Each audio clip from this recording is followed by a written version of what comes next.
Movie के start होते ही हमें कुछ साल पहले का टाइम दिखाया जाता है जहां पर कुछ वर्कर्स एक माइन में काम कर रहे होते हैं। उन पर नजर रखने के लिए एक डॉक्टर भी वहां पर होता है जिसे एक आदमी बताता है कि काम के दौरान वर्कर्स को यहाँ पर कुछ रेडिएशंस यानी शुआएं महसूस हुई और उन्हें लगा कि शायद यहाँ पर यूरेनियम है और वो बहुत खुश हो गए। उन्होंने बड़ी बड़ी मशीनरीज यहाँ पर मंगवा ली और काम शुरू कर दिया कि देखते ही देखते काम के दौरान वो जमीन अंदर घुसने लगती है यानी एक गार में जाने लगती है। तो डॉक्टर अपनी टीम को लेकर उस केव के अंदर जाते हैं यानी जमीन के नीचे। तो वहाँ पर उन्हें एक बहुत बड़े जानवर का स्केलेटन मिलता है यानी ढांचा। जब डॉक्टर उस पर गौर करते हैं तो उन्हें पता चलता है कि ये कोई स्केलेटन नहीं है बल्कि वाकई में एक बहुत बड़ा जानवर है जो यहाँ पर सो रहा था और रोशनी पड़ने पर ये जिंदा हो गया था। और फिर हमें ये दिखाया गया कि वो जानवर केव से निकलकर समंदर की तरफ चला गया था। दूसरी तरफ जापान में हमें एक साइंटिस्ट दिखाया जाता है जो कि फोन पर किसी से बात कर रहा था कि जिस जगह से वो जानवर निकला था वहाँ से अर्थक्वेक होता यहाँ तक आ रहा है। उसका उस जगह पर एक प्लांट होता है। वो कहता है कि अगर ऐसे ही चलता रहा तो मुझे तो अपना प्लांट खत्म करना पड़ेगा। तभी उसकी वाइफ आती है और वो अपनी वाइफ और अपने बेटे फोर्ट को लेकर वहाँ से चला जाता है।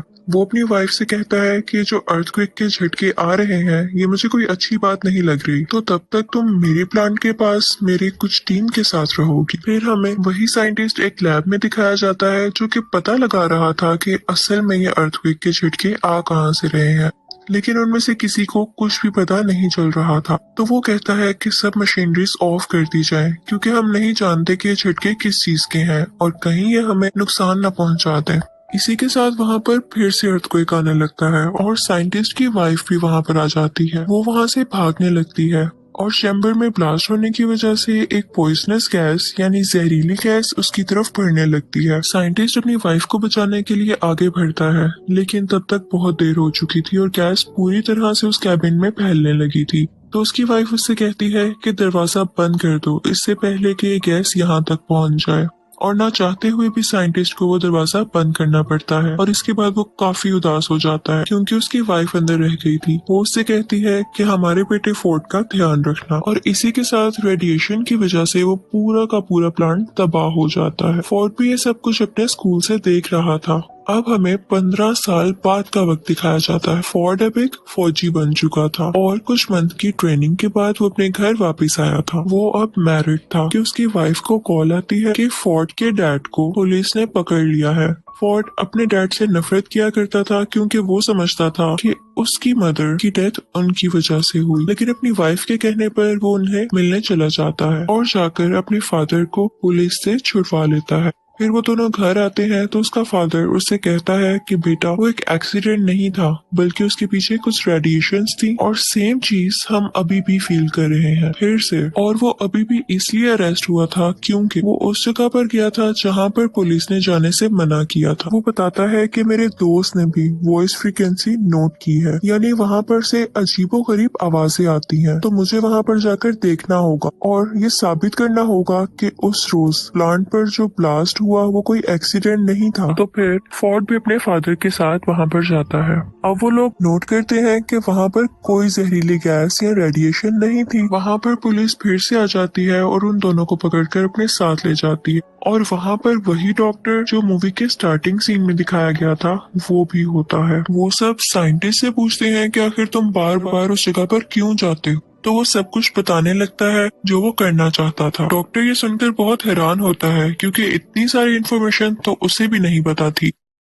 वो वहाँ पर एक बहुत बड़ी पत्थर जैसी चीज पर कुछ एक्सपेरिमेंट्स कर रहे हैं। अचानक वो पत्थर हिलने लगता है तो वो लोग उस पर बिजली फेंकते हैं यानी इलेक्ट्रिकल शॉक देते हैं। वो पत्थर टूट जाता है और उसके अंदर से एक बहुत बड़ा क्रिएचर बाहर आता है। वो बहुत ही ज्यादा बड़ा था और लोगों पर बिजली जैसी कोई चीज फेंक रहा था। और फिर हमें दिखाया जाता है कि वो जानवर खुद को कैद से आजाद करवाकर प्लांट से बाहर आ जाता है और वहां से उड़ जाता है। अगले दिन कैप्टन आते हैं और डॉक्टर को अपने साथ जाने का कहते हैं। डॉक्टर अपने साथ साइंटिस्ट और फोर्ड को भी ले लेता है, लेकिन इस वाकये में साइंटिस्ट काफी जख्मी हो चुका था। वहाँ पर जाकर उनका हेड उन्हें बताता है कि ये क्रिएचर कोई आम क्रिएचर नहीं। जब जमीन की रेडिएशंस कम होती गई तो ये समंदर की गहराइयों में चला गया ताकि ये वहाँ से अपनी एनर्जी ले सके।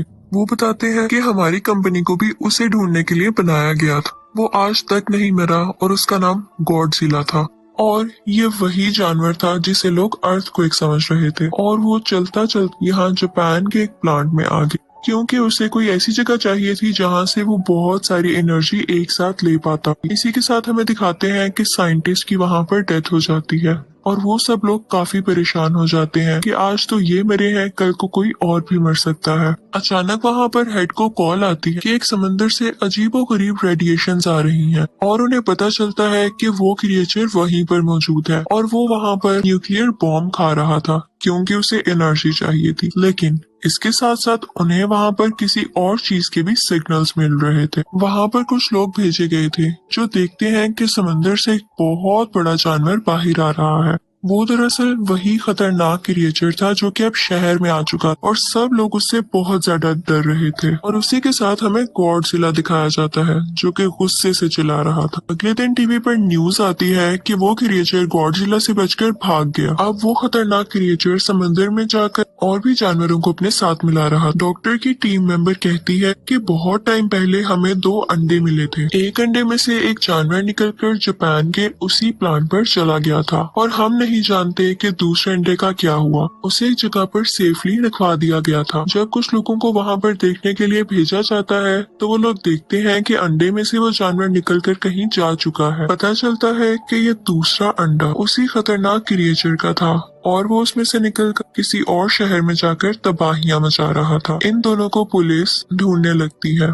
फिर हमें दिखाया जाता है कि डॉक्टर टीवी पर दूसरे क्रिएचर की फुटेज देख रहे होते हैं। वहाँ पर वो नोट करते हैं कि इस क्रिएचर के तो पर ही नहीं है जैसे पहले क्रिएचर के थे।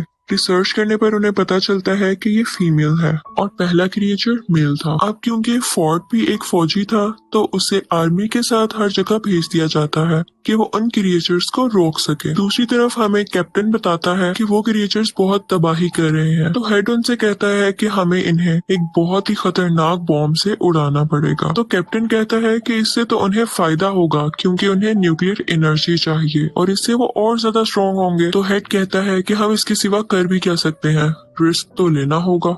वो दोनों क्रिएचर्स अपनी एनर्जी रिस्टोर करने के लिए यानी रेडिएशंस को खुद में फिल करने के लिए एक समंदर में जा रहे थे, क्योंकि समंदर की गहराई से उन्हें बहुत सारी रेडिएशंस मिली और गॉडजिला दूसरी तरफ उन्हें मारने के लिए आ रहा था। तो ये सब लोग भी उसी समंदर की तरफ बढ़ते हैं और वो न्यूक्लियर बॉम्ब भी अपने साथ रख लेते हैं। फोर्ड भी इन पर नजर रखे हुए था। वो बॉम्ब उन्होंने एक बोट पर रखा हुआ था। मेल क्रिएचर आकर उस बोट पर अटैक कर देता है और वो न्यूक्लियर बॉम्ब उठाकर वहां से चला जाता है।